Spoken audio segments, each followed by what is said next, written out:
Thank you, Danielle. President Trump set to address the nation today after he was acquitted of both articles of impeachment. A Democrat will be streaming that for you live on our Fox 35 News app.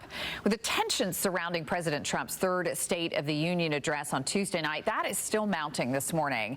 The snubs handshake, the disengagement, the ripped-up speech have lawmakers really taking jabs at one another still 2 days later. Their focus, what was said without it actually being said. And joining us right now is our good friend and body language expert, Susan Constantine. Always great to have you, Susan. Thanks for joining us this morning.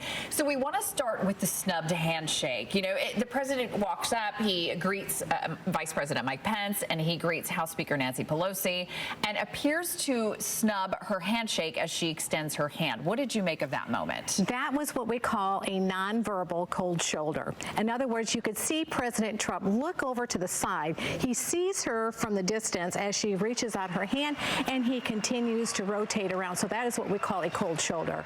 Now, some people made excuses saying, oh, he probably just didn't see her extend her hand. But wouldn't that be, even regardless if he did or not, it would still be a common courtesy to shake her hand as he approaches his speech podium, right? Yes, and that's true. But when you slow that video down, which what I did when I was at home, you could see where he saw from the glimpse of his eye that he looked over and he swerved his head over. So it was an intentional act to give her a cold shoulder. All right, let's talk about video number 2, which is Speaker Pelosi ripping up the president's speech as he's still standing at the podium.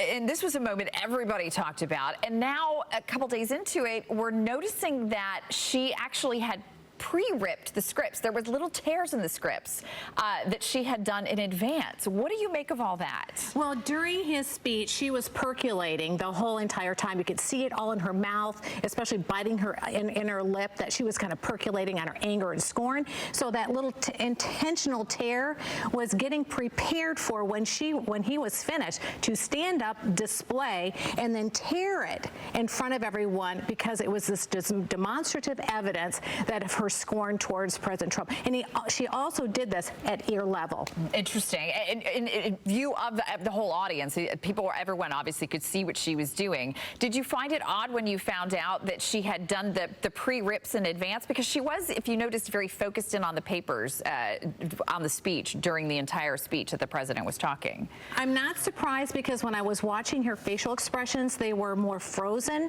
In other words, her mouth was moving in scorn, but they were really more lengthy in these movements. So that's what we call intentional, over-facing. So when I saw that she stood up and tore that paper, that only confirms that that was an intentional act. We also have video that a lot of people have not seen, but it is coming out today, and people are talking about it. There was a moment when the president reunited a wife and a husband. The husband had been deployed overseas, and he walked down to the gallery. This is the moment right here.